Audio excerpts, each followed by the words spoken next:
Hi friends, నమస్తే. సూర్యదేవర రామ్మోహన్ రావు గారి Mugdha next part చూద్దాము. గూడుపుటాని కాదే పిచ్చి మొద్దు, లైకింగ్కి లవ్వింగ్కి తేడా తెలియదు.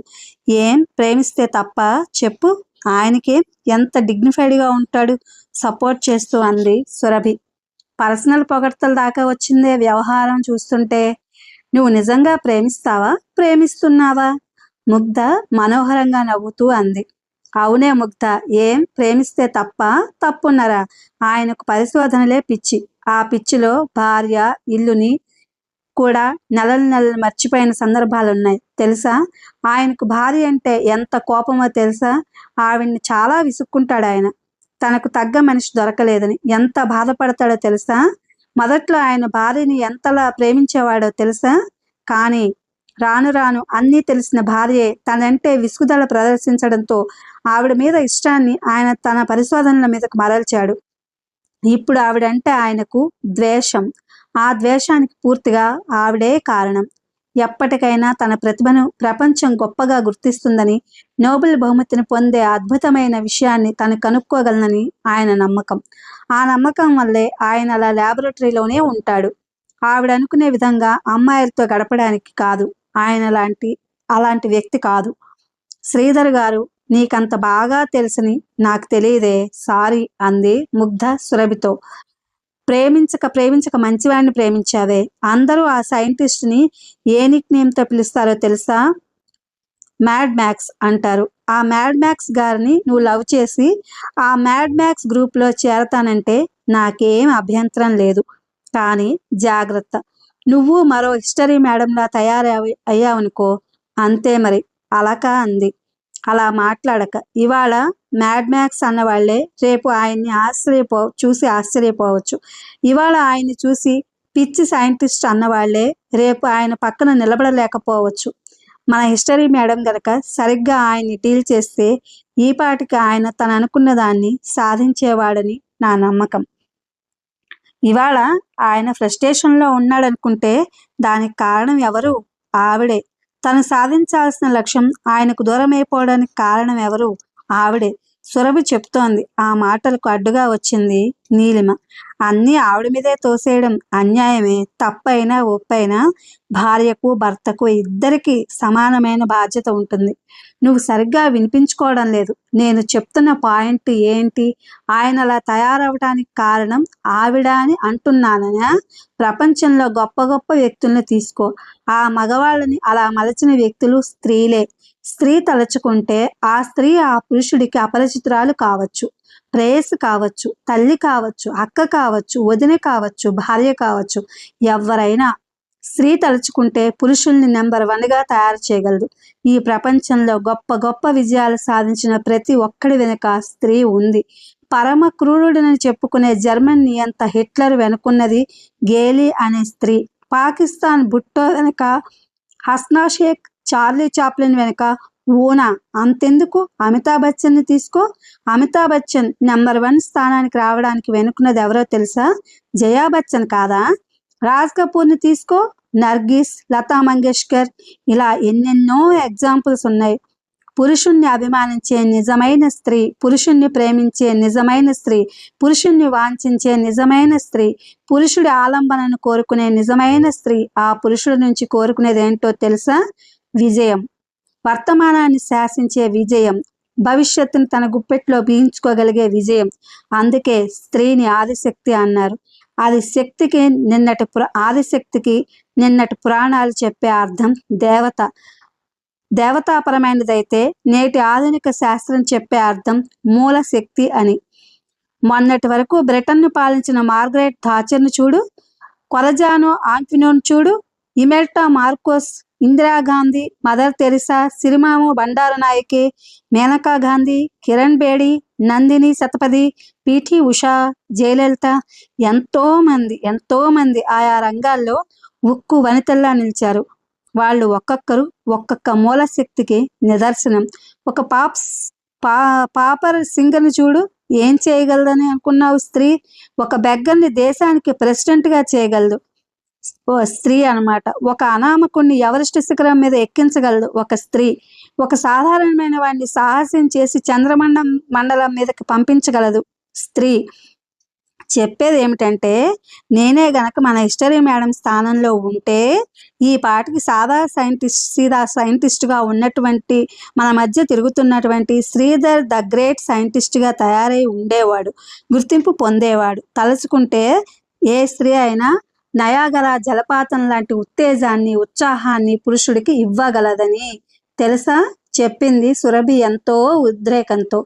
No madam, it is not possible. వాళ్ళ సంభాషణను అంతవరకు చాలా జాగ్రత్తగా వింటున్న ఒక యూనివర్సిటీ కుర్రవాడు సడన్గా ఆ మాట అన్నాడు. అతని పేరు పర్నేష్.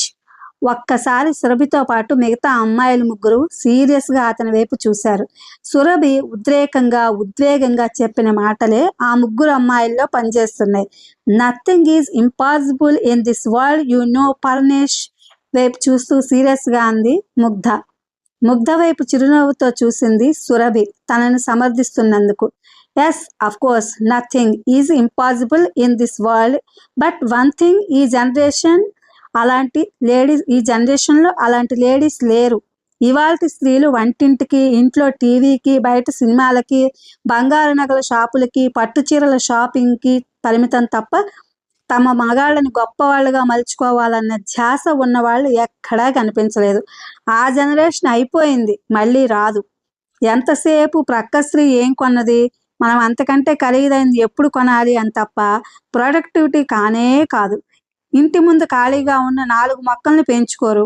మంచి అభిరుచులు ఉండవు. చీర మడతలు నలగకుండా పని మనుషులతో సహాయంతో వంట వండించడం, వార్చడం, తినబెట్టడం అంతేగా. జపాన్లో, కొరియాలో ప్రతి ఇల్లు ఒక ఎన్సిలరీ యూనిట్ ఆట. నడిపేది ఎవరో తెలుసా? గృహిణులు. కానీ మన దేశంలో తెలుసుగా, మొగుణ్ణి వెనక్కి లాగే వాళ్లే గాని ముందుకు నడిపేవారు లేరు క్యాజువల్గా అన్నాడు పర్నేష్. నో మిస్టర్ పర్నేష్, మీరు స్త్రీలను కించపరుస్తున్నారు. ఏ యుగంలోనైనా, ఏ జనరేషన్లోనైనా అలాంటి స్త్రీలు ఉంటారు, మన దేశంలో కూడా. ఈ ఆపరేషన్ గురించి ఆలోచించండి. మన దేశంలో ఆయా రంగాల్లో ఎంతో మంది జీనియస్లు, ప్రతిభావంతులు, మేధావులు ఉన్నారు, లేరా? చెప్పండి, సూటిగా అడిగింది నీలిమ పర్నేష్ని. ఉన్నారు, నెమ్మదిగా అన్నాడు పర్నేష్. అంటే ఆయా వ్యక్తుల వెనక అంతమంది స్త్రీలు ఉన్నారనేగా అర్థం. నీలిమ ఆర్గ్యుమెంట్కి చప్పట్లు కొట్టింది అలక. గుడ్ ఆర్గ్యుమెంట్, గట్టిగా బయటకు అనేసింది ముగ్ధ. పర్నేష్ మరేం మాట్లాడలేకపోయాడు. మా నలుగురినే తీసుకోండి. 21st సెంచరీలోకి ఊహించని మార్పులతో, ఎలక్ట్రానిక్ ప్రభంజనంతో దేశం ప్రవేశిస్తున్న సమయం ఇది. ఈ జనరేషన్కే చెందిన వాళ్ళం మేం. నా ప్రొడక్టివ్ అని అనగలరా? ఇకపై చూసి కదా అనాలి. మేము ప్రేమికులకి, అభిమానులకి, అనుసంధానులకి, ఆత్మీయులకి దూరం కాలేదు, కాబోము. ఇది మేము మనుషులమని అనిపించుకునేందుకు ఇక మనం దేశానికి ఉపయోగపడగలమా లేదా అనేది ప్రశ్న. అందుకు సమాధానం చెప్పగలం. ఒక హార్డ్కోర్ క్రిమినల్ని బుద్ధుడిగా మార్చగలం. అశోకుడి చేత మళ్ళీ యుద్ధం చేయించగలం. శివరాసన్ని ఒక పీఠాధిపతిగా మార్చగలం. దారి తెన్ను లేకుండా, ఒక ప్రాపర్ గైడెన్స్ లేకుండా తిరిగే ఒకరి చేత జీవితంలో వండర్స్ చేయించగలం. We are damn sure about it and we are damn serious about it. Surabhi ఛాలెంజింగ్గా అంది పర్నేష్ వైపు చూస్తూ. అన్నంత సులభం కాదు చేయడం, ఒకంత సవాల్ ధ్వనించింది పర్నేష్ మాటల్లో. దాన్ని భరించలేకపోయారు అమ్మాయిలు. అవమాన భారంతో వాళ్ళు అందమైన మోములు కందిపోయాయి. కొందరి విషయంలో మీ ఆర్గ్యుమెంట్ కరెక్టే, అంతే. అందరి విషయంలో మాత్రం కాదు. అలాంటి షోపీసులు లాంటి స్త్రీల మూలంగా నిజంగా ఏదో సాధిస్తున్న స్త్రీలు కూడా ఇలాంటి అవమానాలను ఎదుర్కోవలసి వస్తోంది అంది ముగ్ధ పౌరుషంగా. పర్నేష్కి ముగ్ధ ఆర్గ్యుమెంట్లో రీజనింగ్ కనిపించింది. అందుకే మౌనంగా ఉండిపోయాడు. ఓకే మిస్టర్ పర్నేష్, బట్ ఈ క్షణంలో మేం నలుగురం ఓ సంచలనాత్మకమైన నిర్ణయాన్ని తీసుకుంటున్నాం. నలుగురు భిన్న మనస్తత్వాలు, అపరిచిత వ్యక్తుల్ని మేం ప్రేమిస్తాం. వాళ్లను గొప్ప వ్యక్తులుగా తయారు చేస్తాం అంటూ అందరి వైపు చూసింది ముగ్ధ. ఒక్క క్షణం లోతైన నిశ్శబ్దం అలముకుంది అక్కడ. ఏదో సరదాగా మొదలైన సంభాషణ గంభీరతను సంతరించుకోబోతోంది. చిన్న తర్కంతో, స్త్రీపరమైన అస్తిత్వపు ప్రశ్నతో మొదలైన అతి తేలికైన సంభాషణ అలా మలుపు తిరుగుతుందని, ఒక పెద్ద సంచలనానికి హేతు అవుతుందని ఎవరు ఊహించనే లేదు. అలక, సురభి, నీలిమ విచిత్రమైన ఉద్వేగానికి గురయ్యారు. అది నిజమా? నిజంగా నిజమా? ముగ్ధ చాలా విషయాల్ని ఎంతో స్పోర్టివ్గా తీసుకునే ముగ్ధ స్త్రీపరమైన అస్తిత్వపు ప్రశ్న ఎదురైతే గంభీరంగా మారిపోతుంది. చాలా సీరియస్గా తీసుకుంటుంది. గతంలో తన నలుగురి మధ్య అలాంటి అనుభవాలు అప్పుడప్పుడు చోటు చేసుకున్నాయి. పరమేష్ అనవసరంగా రెచ్చగొట్టాడా? జస్ట్ క్యాజువల్గానే అన్నాడా? ఏమో, ఏది ఏమైనా ముగ్ధ విధించబోయే నిబంధనలకు తాము ఒప్పుకో తీరాలి. అది తమ మధ్యనున్న స్నేహం, అనుబంధం. అక్కడ పేరుకున్న నిశ్శబ్దాన్ని బ్రద్దలు చేస్తూ ముగ్ధ తీవ్ర స్థాయిలో ప్రశ్నించింది. ఏం నిర్ణయించుకున్నారు? మిగతా ముగ్గురు ఒకంత ఉలికిపాటుకు గురై వెంటనే తేరుకుని అంగీకార సూచికంగా తలలూపారు. Okay, good. ఇది బెట్ అనుకున్నా, ఛాలెంజ్ అనుకున్నా 1 సంవత్సరం పాటు దీనికి కట్టుబడి ఉండగలరా? ముగ్ధ ముగ్గురు ముఖాల వైపు సీరియస్గా చూస్తూ అడిగింది. నీలోనే కాదు, మాలోనూ కరేజ్ ఉంది. ఐడియా చాలా అద్భుతంగా ఉంది. సురభికి అందుకే ధైర్యంగా అంది. జీవితంలో గొప్ప సంఘటనలన్నీ 1 నిమిషంలో తీసుకున్న నిర్ణయాల వల్లే జరుగుతాయి. No side tracks. సవాల్ చేయడం కాదు, ప్రాక్టికల్ లైఫ్లో నిలబడగలగాలి. మరోసారి అడుగుతున్నాను, మరోసారి ఆలోచించండి. ఇది ఫ్రెండ్స్, సూర్యదేవర రామ్మోహన్ రావు గారి Mugdha. Thank you for watching.